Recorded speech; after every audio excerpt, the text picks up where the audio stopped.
Okay, so you found the dream home and you're ready to put an offer at the door. In this video, I'm going to be covering how we can get as much information as possible to craft a competitive offer and get you into a ratified contract. Okay, so our first step is to gather as much information as humanly possible. This helps us craft a competitive offer. So some of the big things we're going to be doing is doing a comparative market analysis. We're going to pull comps, see what other houses are selling for in the area, make sure that we're coming in at a reasonable price point.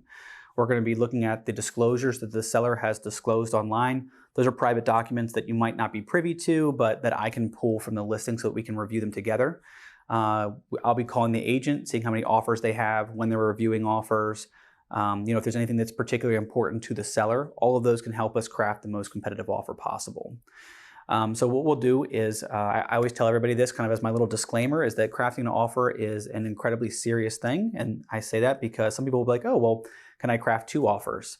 And just kind of see which one pans out. Well, if you do that and both come back signed, you're now legally under contract to purchase 2 homes. And so we don't like to play that game. So when we craft our offer, it is us filling out the entire 30-page, 40-page contract of the ratified contract of purchasing the home. If they were to accept it, they would sign everything and ship it back to us. Many times it's not accepted off the bat. We kick it back and forth a little bit. But some of the big things that we'll be looking for, obviously to sellers, the most important thing is always going to be net. And we always say net, meaning it's not just the purchase price you put forward, but it's all the other terms that can factor into how much money they walk away with as well. If you put forward an offer of $400,000, but you want $10,000 seller help, well, that's pretty comparable to putting forward a $390,000 offer with no seller concessions or no seller help, because both of those are going to net the seller pretty much the same. Now, there are slight differences in those two, but we'll get more into those if we get into an offer that looks like that. Seller concessions is another big one to bring up. Seller concessions are very difficult in a competitive market. And again, just because it reduces their net, if we go too high on the purchase price, there is a risk of it not appraising, and they want to know, okay, if we don't appraise and we're coming down in purchase price, am I still having to give you these seller concessions? So we might have to write addendum saying that those concessions are, able to come off. Second big one is, or third big one, is going to be the inspections. Inspections can be kind of standard or as is.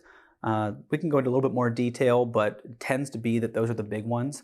We can waive inspections entirely if we need to. I don't tend to recommend it for my clients, but a lot of times they'll be standard or as is. Basically what that means is that in a standard inspection, we are under the understanding that we are going to get inspections and we're going to go back and ask them to fix some things. And it's our understanding that they're going to oblige and fix some things.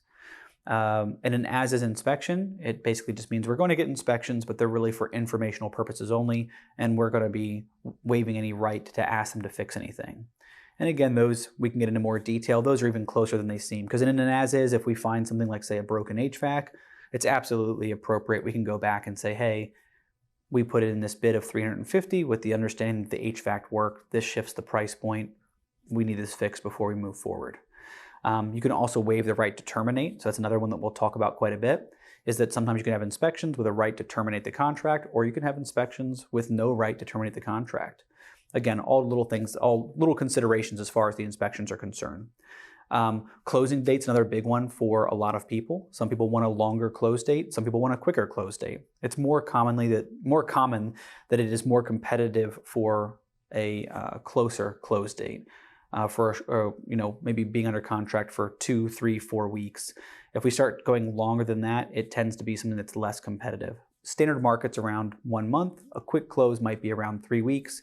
Anything that's getting into the 45 days plus tends to be considered a long close.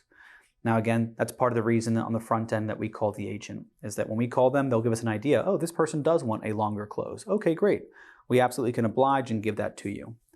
Another one that's very common in this market, so people don't have a home sale contingency so that they can buy their next house, is they'll ask for a rent back. So what a rent back is basically exactly what it sounds like. You're renting the property back to the homeowner. So what we would do is we would close, and then they might have a rent back for, say, 30 days, where they're allowed to stay in the house for 30 days, and you're renting it back to them. And that could be at a charge or free of charge. In a competitive market like we're at right now, many times they're free of charge. EMD percentage is another one. So it's very common in this market that we put forward an earnest money deposit of 1%.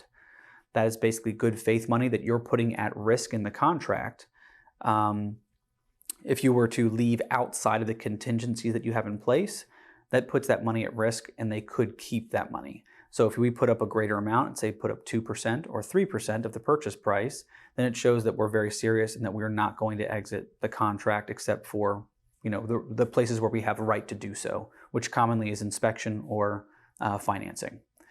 Type of financing matters as well. If we have a conventional financing, it's much more competitive than, say, an FHA financing or even a VA financing. But again, that can depend on area as well. If we're near a military base, I find that the VA financing tends to get more preference because they're very used to working all with that kind of loan product, and they want the veterans to be moving into those areas.